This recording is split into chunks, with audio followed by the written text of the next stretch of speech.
U.S. intel now believes Islamic State has used mustard gas against Kurdish fighters in Iraq this week. Republican presidential candidate Senator Lindsey Graham is live on that now. And, sir, good morning to you from Cincinnati, Ohio. What does this mean, and perhaps what does it mean if true, that shows ISIS has the ability to acquire this material? It certainly means they haven't been degraded and destroyed. It means they have access to weapons they didn't have 6 months ago. Where it came from, I don't know. It's not a weapon of mass destruction, but it's a weapon of terror. It's just more evidence that the president's strategy regarding ISIL to degrade and destroy ISIL in Iraq and Syria is clearly not working and will never work. You're pushing a new idea to fund a certain part of the UN to crack down on Iran. And what you would do is you take the money away from the IAEA. That's the inspection branch of the UN that would be on the ground in Iran. How are you going to get that done? Well, I'm in charge of the committee that oversees the United Nations, and we give $88 million to the International Atomic Energy Association. I'm going to withhold that funding, hopefully with my colleagues' support, until they give us the side agreement between the IAEA and Iran regarding inspections of their military facilities. I'm not going to ask the American taxpayer to fund an organization that has a secret deal with the Iranians not to be shared with us in Congress. To be continued on that one. I know you say you've never emailed. Is that still right. true today? Absolutely. The reason I ask you is because of this Hillary Clinton story. It frustrates the Chinese and the Russians, by the way. Perhaps it does. Yeah, and maybe some others along the way, the North Koreans and the Cubans. You have seen classified material. You know what it looks like. Is there any doubt when something comes across your desk what's classified and what's not? Zero. Even though you have not emailed? I mean, could there be a gray area perhaps in Washington where, maybe we weren't so sure about this or that? I guess you could classify something after the fact, but here's the whole point. She said that she went through the email server, she turned over everything relevant to her job and just cleaned weddings, funerals, and yoga classes. It's pretty clear that what she told us about a year ago, 6 months ago, is not holding water, and I have not seen one email about Benghazi. Are you to have us to believe, Hillary Clinton, that you didn't send any emails during the attack, after the attack? Where are those emails about Benghazi?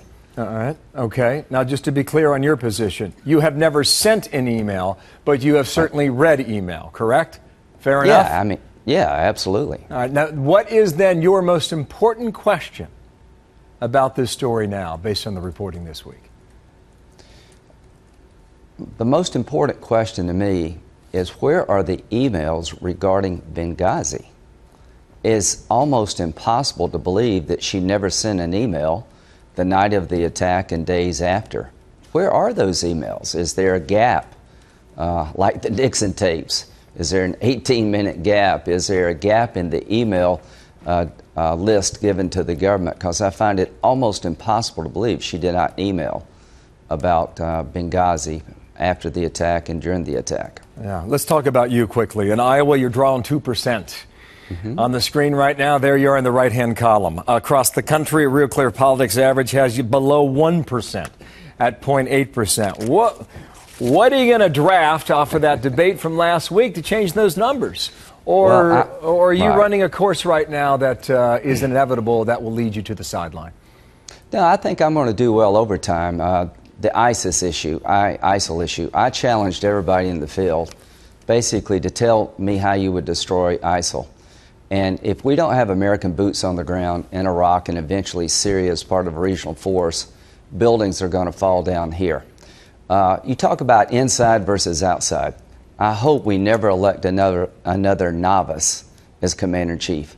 I'm the most prepared person on both sides of the aisle to be Commander-in-Chief. I've been to Afghanistan and Iraq 35 times. I know what's going on. Predicted everything would happen, has happened after we withdrew our forces in 2011. John McCain and I were right. We should have helped the Free Syrian Army 3 years ago with a no-fly zone. I have a strategy and a plan to destroy ISIL. It will take about 10,000 American troops in Iraq, the same number in Syria as part of a regional force. Jeb Bush's strategy to destroy Iraq to destroy ISIL is not going to work. He will not put forward a plan that has American boots on the ground. And if you're not willing to put American boots on the ground, you're not serious about destroying ISIL. I am. I am the best prepared to be commander-in-chief. That will matter before this campaign's over. In a word, is Donald Trump fit to be the Republican nominee? What do you think? Yes or no? Absolutely. I think if he gets the nomination, she'll kill him. 62% of the people say they would never vote for Donald Trump. His plan for ISIL, to me, is gibberish. No, I think what he's saying about foreign policy makes no sense. I've learned a lot in the last decade. I've learned from Bush's mistakes, Obama's mistakes, and my mistakes. And the biggest mistake we're making is allowing ISIL to grow in strength in Iraq and Syria, because they're coming here, my friend. If we don't get on with attacking them over there, they are coming here. Trump, and I would stop them over there. Got a Trump to Iowa this weekend. Senator, thank you for your time. Cincinnati, Ohio you. today. Lindsey Graham, thank you. Thank you. Julie.